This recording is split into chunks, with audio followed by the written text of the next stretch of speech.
राधे राधे दोस्तों। आज की कहानी का शीर्षक है 3 भाई बहनों का अनोखा किस्सा। तो चलिए सुनते हैं आज की कहानी।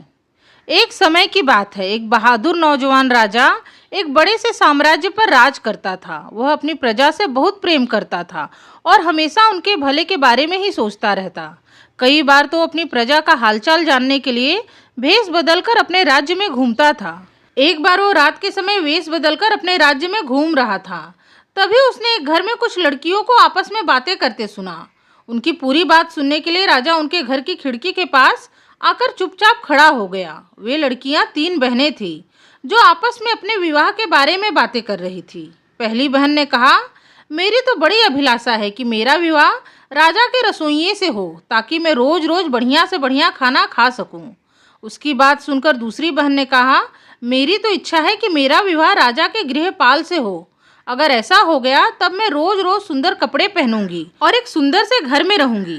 तीसरी बहन ने अपनी दोनों बड़ी बहनों की बातें सुनी, लेकिन वो कुछ बोली नहीं। तब दोनों बहनों ने उससे पूछा, अरे तुम क्यों नहीं बताती कि तुम क्या चाहती हो? तुम किससे विवाह करना चाहती हो? तीसरी बहन तब भी चुप ही रही।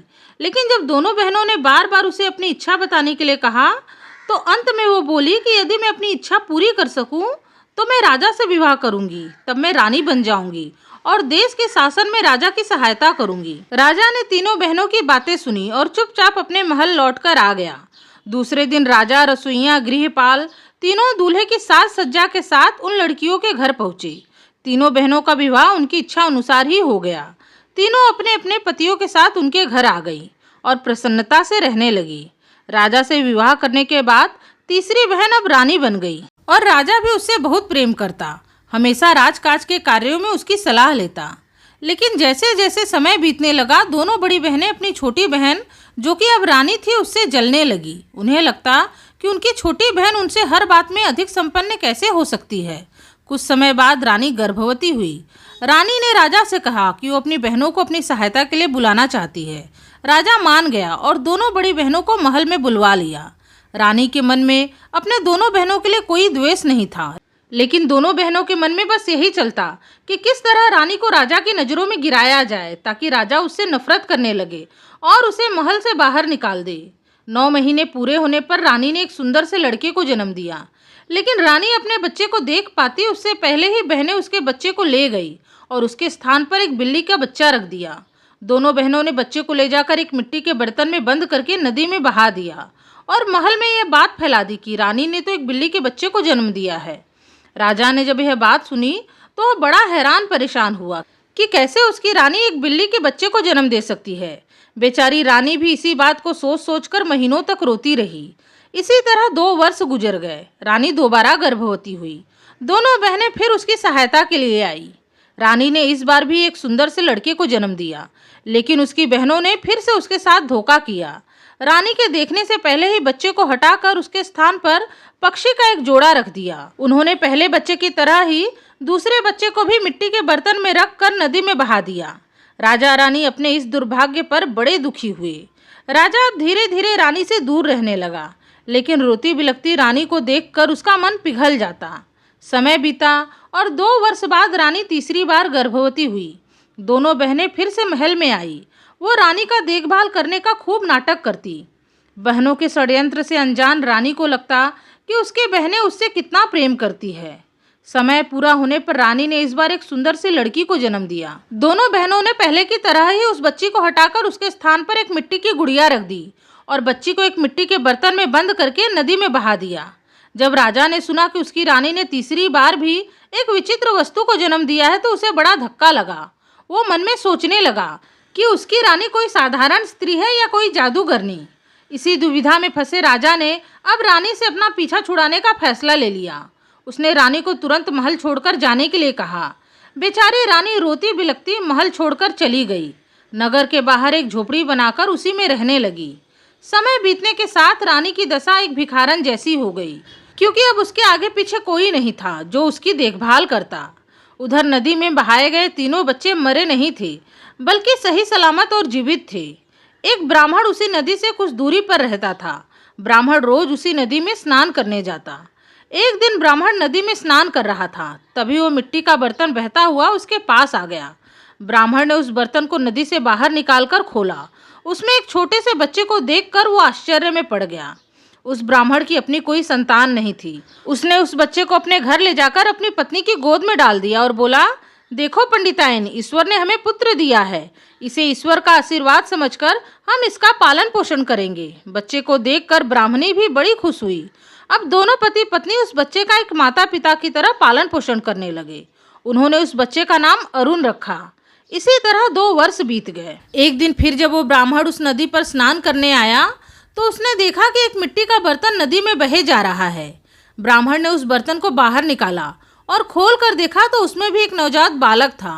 वह उस बच्चे को लेकर भागा भागा अपने घर आया और अपनी पत्नी को बच्चा देते हुए सारी बात बता दी। एक और पुत्र पाकर ब्राह्मण और उसकी पत्नी बड़े प्रसन्न हुए। इस बच्चे का नाम उन्होंने वरुण रखा। ब्राह्मण की पत्नी ने ब्राह्मण से कहा कि ईश्वर ने अपने आशीर्वाद के रूप में हमें 2 पुत्र दिए। अब यदि हमारी एक पुत्री भी होती तो कितना अच्छा होता। इसी तरह धीरे धीरे 2 वर्ष और बीत गए। ब्राह्मण को तीसरा बच्चा भी नदी में बहता हुआ मिला, जो कि एक कन्या थी। ब्राह्मण उस कन्या को भी अपने घर ले आया और ब्राह्मणी से बोला, लो पंडिताइन, तुम्हारी इच्छा तो पूरी हो गई।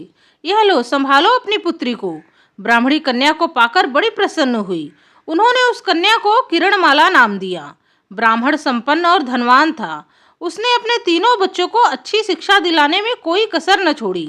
समय अपनी गति से बीतता रहा। अब दोनों लड़के सुंदर और आकर्षक नौजवान हो गए और लड़की भी अति रूपवती के साथ गुणवती नवयुवती हो गई। ब्राह्मण के घर में उन्हें किसी चीज की कोई कमी नहीं थी।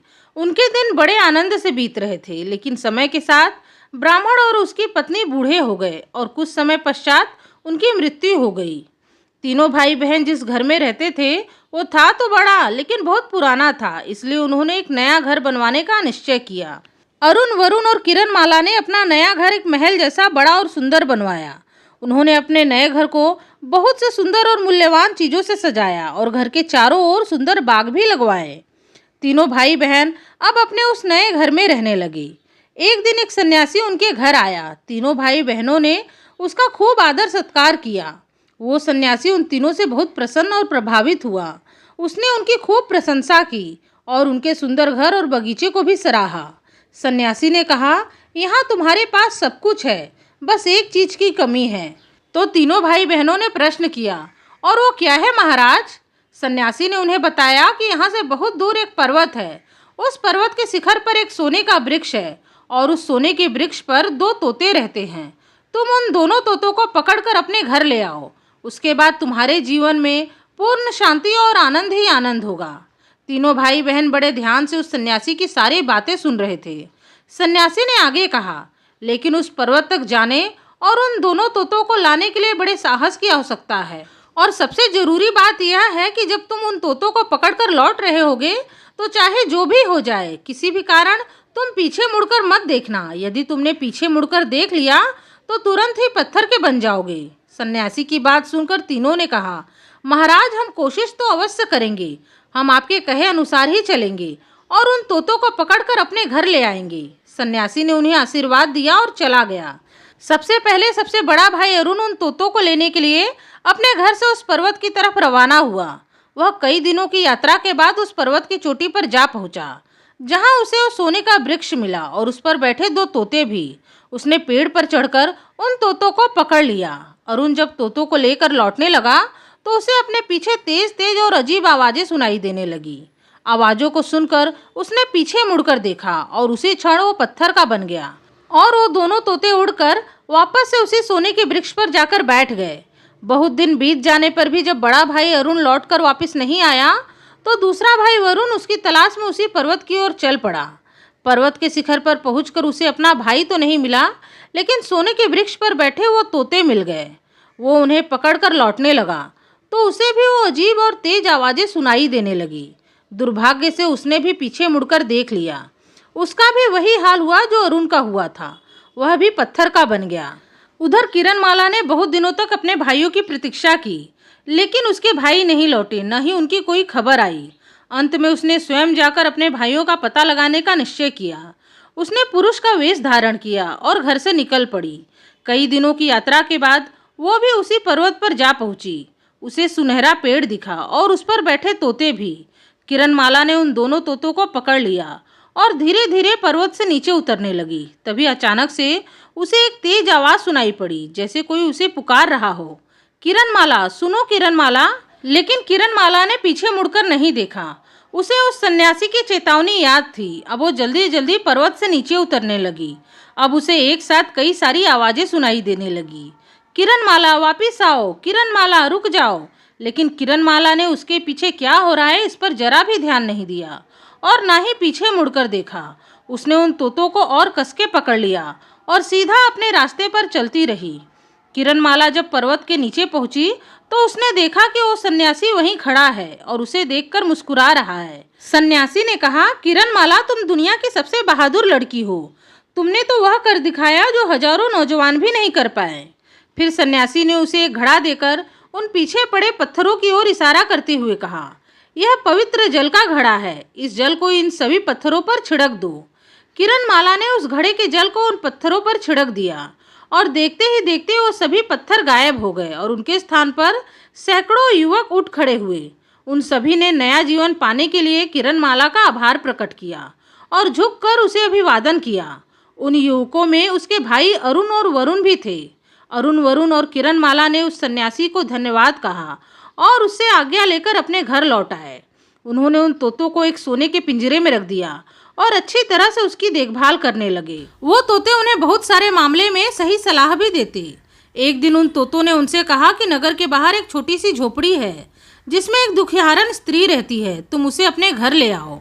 वे तीनों उस स्त्री को अपने घर ले आए। तब तोतों ने कहा कि तुम इनसे अपनी माँ जैसा ही व्यवहार करना और खूब अच्छी तरह से इनकी देखभाल करना।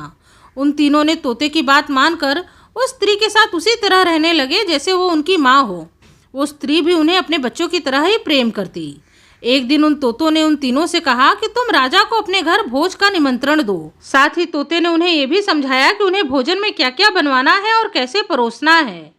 तीनों भाई बहनों ने भोज का शानदार आयोजन किया, जिसमें राजा के साथ नगर के प्रमुख लोगों को भी आमंत्रित किया गया। उन्होंने राजा और अन्य अतिथियों का खूब शानदार तरीके से स्वागत किया। जब भोजन का समय हुआ तब किरणमाला ने सभी को खाने वाले कमरे में बुलवाया। दोनों तोते भी उसी कमरे में थे। वो अपने पिंजरे में बैठे बैठे सब कुछ देख रहे थे। किरणमाला ने सबको आसन पर बिठाया। राजा को एक विशेष मेज पर बिठाया गया। फिर भोजन परोसा जाने लगा। राजा को सोने की थाली में भोजन परोसा गया। राजा ने एक के बाद एक सभी व्यंजनों को खाने के लिए उठाया तो उसे बड़ा आश्चर्य हुआ, क्योंकि सभी व्यंजन पत्थरों से बनाए गए थे। ये देखकर राजा क्रोधित हो गया। किरणमाला और उसके भाइयों को घूरता हुआ उठ खड़ा हुआ और क्रोध से चिल्लाते हुए बोला, तुमने पत्थरों से बना भोजन परोसकर राजा का अपमान करने की हिम्मत कैसे की? इससे पहले कि कोई दूसरा उत्तर देता, एक तोता बीच में ही बोल पड़ा, महाराज, पहले आप हमारे प्रश्नों के उत्तर दीजिए, फिर आपको भी आपके प्रश्न का उत्तर मिल जाएगा। राजा ने अचरज से तोते की ओर देखकर पूछा, क्या प्रश्न है तुम्हारा? तब दूसरे तोते ने पूछा, महाराज, आप ये बताइए कि कोई स्त्री जो हाड़ मांस की बनी हो, क्या वो बिल्ली, पक्षी या मिट्टी की गुड़िया को जन्म दे सकती है? तोते का प्रश्न सुनकर महाराज के दिमाग में जैसे बिजली कौंधी, क्योंकि सालों पहले तो उसे यही बताया गया था कि उसकी प्रिय रानी ने पहले एक बिल्ली के बच्चे को, फिर पक्षी को, फिर मिट्टी की गुड़िया को जन्म दिया। लेकिन अब अचानक से उसे ये एहसास होने लगा कि तोते का प्रश्न बिल्कुल सही है कि ऐसा कैसे हो सकता है। इन्हीं बातों को विचारते हुए राजा ने उत्तर दिया, नहीं, ये नहीं हो सकता। राजा ने आगे कहा, लेकिन कृपा करके मुझे बताओ कि वर्षों पहले क्या हुआ था, क्योंकि मुझे ऐसा लग रहा है कि तुम सालों पहले की सारी सच्चाई जानते हो। तब तोतों ने राजा को उस समय का सारा हाल बता दिया जब उसके बच्चे पैदा हुए थे और रानी की बहनों ने कैसे षड्यंत्र रचकर रानी को महल से बाहर निकलवा दिया। तोतों ने आगे कहा कि महाराज, आपके तीनों बच्चे इस समय यही हैं। अरुण, वरुण और किरणमाला आपकी ही संतानें हैं। तोतों की बात सुनकर राजा की प्रसन्नता की कोई सीमा न रही। उसने अपने दोनों पुत्रों और पुत्री को अपने गले से लगा लिया और अपनी प्रिय रानी को याद करते हुए रोने लगा। राजा ने रोते हुए उन तोतों से पूछा, क्या तुम जानते हो कि मेरी प्रिय पत्नी अब कहाँ है, जिसे मैंने अपनी मूर्खता के कारण अपने महल से निकाल दिया था? तोतों ने कहा, महाराज, आपकी पत्नी यहीं अपने बच्चों के साथ ही है। तोतों ने उन तीनों से कहा कि जिस दुखियारन स्त्री को तुम उस झोपड़ी से लाए थे, वही तुम्हारी माँ और राजा की पत्नी है। तीनों भाई बहन भागकर घर के अंदर गए और अपनी माँ को अपने साथ बाहर ले आए। तीनों उसके गले लग गए और खुशी से बोले, माँ, तुम तो सच में हमारी ही माँ हो। माँ और बच्चों की आंखों में खुशी के आंसू झिलमिला रहे थे। राजा ने भी अपनी पत्नी को पहचान लिया और उससे अपने व्यवहार के लिए क्षमा मांगी। फिर राजा अपने तीनों बच्चों और रानी को अपने महल ले आया। दोनों तोते भी उसके साथ ही आए। उसके बाद सभी हंसी खुशी से अपना जीवन बिताने लगे। तो दोस्तों, ये थी आज की कहानी। उम्मीद है आप लोगों को आज की कहानी पसंद आई होगी। कहानी पसंद आई है तो प्लीज़ इस वीडियो को लाइक करके मेरे चैनल को सब्सक्राइब कर लीजिएगा। आपसे मिलूंगी अपने अगले वीडियो में एक नई कथा कहानी के साथ। तब तक के लिए राधे राधे, धन्यवाद।